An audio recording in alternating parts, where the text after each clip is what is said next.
Në një qytet të thjeshtë të vendosur diku në zemër të Amerikës, bota e Jordan Smith u përmbys. Ajo ishte 28 javë shtatzan me djalin e saj, etër, e ndritur dhe tashmë duke imagjinuar të qarat e tij të para, gishtërinë e tij të vegjël të mbështjell rreth të sajve, të ardhmen e tij që shpalosej në kaosin e butë të mëmësisë. Por pastaj diçka ndryshoi. Për 2 ditë të mundimshme, Jordan nuk ndjeu asnjë lëvizje nga foshnja e saj. Në fillim ajo përpoq të qëndronte qetë duke bindur vetes se ndoshta ai po flinte më shumë se zakonisht, ose se ajo nuk i kishte kushtuar mjaft vëmendje. Por, ndërsa qetësia brenda saj vazhdoi, shqetësimi i saj u thellua në panik. Ajo kontaktoi mjekun e saj, i cili tha të vinte menjëherë për një kontroll. Ajo që pasoi ishte një makt që asnjë prind nuk e imagjinon kurrë. Jordan dhe burri i saj Erik u gjendën në një dhomë të qetë dhe sterile, ndërsa mjeku u dha me kujdes lajmin shkatërrues. Foshnja e tyre ishte në rrezik. Rrahet e zemrës së tij ishin të dobta dhe të parrekullta. Shanset e tij për të mbijetuar ishin tepër të ulta. Zgjedhja ishte e tmerrshme. Ta lindte tani në javën e 28 me vetëm 8% shanse për të mbijetuar, ose të priste, duke rrezikuar mundësinë që ai të mos arrinte deri në fund të shtatzanisë. Jordan e kujton atë moment qartë. Na u dha një vendim i pamundur, tha ajo. Na thanë se nëse linim brenda ai do të lindte i vdekur, por nëse e nxirrnim, mund të mos mbijetonte. Ishte sikur çdo opsion të vite me dhimbje. Asnjë libër, asnjë kurs prenatal, asnjë këshill nga të dashurit nuk mund ta përgatiste një nën për të zgjedhur mes rrezikut të jetës së fëmijës së saj në një mënyrë apo tjetër. E megjithatë, në atë moment me peshë të paimagjinueshme, Jordan gjeti forcë, ashtu siç bëjnë shumë nëna, përmes lutjes, besimit dhe dashurisë së pashpjegueshme që tashmë lidhte zemrën e saj me jetën e vogël që rritej brenda saj. Si nëna, përshpëritja ajo me lot më vonë, ne gjithmonë duam më të mirën për fëmijët tanë, dhe nëse kjo do të thotë të marrim dhimbjen e tyre mbi vete. Me burrin e saj pranë, ajo mori vendimin më të guximshëm të jetës së saj. Jordan zgjodhi të vazhdonte me një operacion cesarian emergjent. Isha në modalitetin e mbijetesës, kujtoi ajo. Nuk e di as që foshnjat aq të vogla mund të mbijetonin. Nuk e kuptova sa serioze ishte, derisa më tha se shanset e tij ishin vetëm 8%. Kjo më tronditi deri në thelb. Dhoma e lindjes ishte mbushur me tension dhe lutje, ndërsa mjekët përgatiteshin për operacionin delikat. Koha dukej se ngadalsohej. Jordan qëndronte shtrirë në tavolinë mbi ngarkuar. Mendimet e saj ishin një përzierje frike dhe shprese. Pastaj, pas asaj që dukej si një përjetësi ai lindi, i vogël, i brisht, i bukur. Jay peshonte vetëm 14.8 ons, më pak se një kanaçe pije.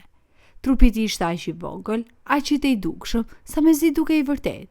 E megjithatë ai ishte aty, duke marrë frym, i gjallë. Jordan tha: "Foshja ime ishte në duart e Zotit." Mjekët e vendosën menjëherë në njësinë e kujdesit intensiv neonatal, një mjedis shumë i specializuar ku makineri dhe mjekësia luftonin krah për krah me besimin për të mbajtur atë gjallë. Udhëtimi përpara nuk do të ishte i lehtë.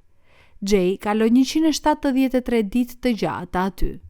Çdo minutë ishte një betejë, çdo orë një provë e qëndrueshme për të, për mjekët dhe për prindërit që shikonin të pafuqishëm, duke u lutur mbi inkubatorin e fëmijës së tyre, duke përshpëritur premtime dhe dashuri përmes xhamit të njohur nga lotët.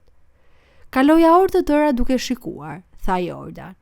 Gjoksi i tij që ngrihej dhe ulej, tubat, makinerit, nuk mund ta prekja shumë, por kisha nevojë që ai ta dinte se isha aty. Disa net ata mendonin se nuk do t'ja dilte, por Jay u tregua një luftëtar. Ngadalë por qëndrueshëm, ai u bë më i fortë. Pastaj erdhi dita që Jordan nuk guxonte ta imagjinonte. Jay po vinte në shtëpi. Gëzimi ishte i pamas, por paqja zgjati pak. Vetëm 6 ditë pasi doli nga spitali, Jay papritmas ndaloi së marrë frym. Jordan dhe burri i saj e çuan me shpejtësi në dhomën e urgjencës, me zemrat që u rrinin fort dhe lotët që mezi mbaheshin. Mjekët e pranuan urgjentisht për ta stabilizuar dhe zbuluan shkakun, një mas në mëlçi. Pas gjithçka që kishte kaluar, ja ku ishte një tjetër mal për t'u ngjitur. Jay u diagnostikua me kancer. Jordan e kujton atë moment qartë. Thjesht vazhdoja të mendoja pse ai, sa po doli nga spitali, sa po mbijetoi të pa imagjinueshmen, pse duhet të luftoj përsëri. Nuk duke i drejtë dhe nuk kishte. Por Jordan u mbështet në besimin e saj në planin e Zotit. Asnjë dhimbje apo sprov nuk shkon kot, tha ajo. Ai drejton çdo detaj të jetës son për qëllimin e tij. Përmes gëzimit dhe dhimbjes, vuajtjes dhe paqes, ai bën të gjitha për lavdinë e tij. Kimioterapia filloi dhe lufta rifilloi. Këtë herë Jay humbi një pjesë të dëgjimit nga trajtimi agresiv, por edhe ndërsa efektet anësore bënin efektin e tyre, shpirti i tij nuk u zbe kurrë. Ai gjithmonë buzëqeshte, tha Jordan. Dhe kur ishte i dobët, na jepte një buzëqeshje të vogël që na coptonte dhe na shëronte zemrat në të njëjtën kohë. Pastaj, pas muajsh pasigurie, Jay sfidoi përsëri shanset. Ai mundi kancerin para ditëlindjes së tij të parë. Ajo ditëlindje e para e tij duke si një paradë fitore.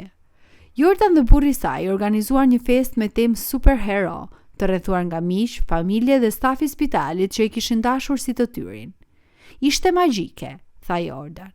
Ai është i lumtur, i gëzuar, kurioz dhe vigjilent. Nuk mendonim se do ta shinim kurrë këtë ditë. Të festojmë jetën e tij pas gjithçka që kaluam ishte si të dëshmoje një mrekulli me tortë dhe balona. Pavarësisht humbjes së dëgjimit, Jay lulëzoi. Ai e përqafoi botën me habi, i donte njerëzit. E qeshura e tij ishte infektuese, energjia e tij rrezatuese. Është një flutur sociale, tha Jordan. Në vetëm një vjeç, ai është tashmë një superhero në sytë tanë. Ka një forcë të fëmijët që i bën edhe të rriturit më të fortë të ndihen të përulur, dhe te Jay, ajo forcë shkëlqen më shumë se te shumica. Jordan shpesh kthen kokën pas në udhëtimin e tyre. Jo me hidhërim, por me mirënjohje. Mirënjohje për mjekët që nuk u dorëzuan kurrë, për lutjet që nuk ndaluan kurrë, për dorën hyjnore që ajo beson se i mbajti përmes çdo dhimbjeje.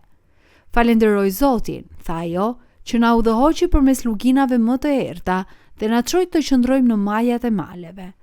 Dhe në çdo moment në majtë të malit, çdo qeri ditëlindje, çdo e qeshur e madhe, çdo fjalë e parë që ende nuk ka ardhur, Jordan sheh jo vetëm një mrekulli, por një kujtesë të gjallë se edhe kur shanset duken të pamundura, dashuria dhe besimi mund të krijojnë të paimagjinueshmen.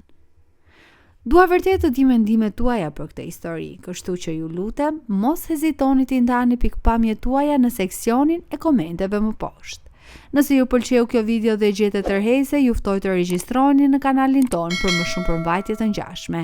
Ndjehuni të lirë të ndani këtë video.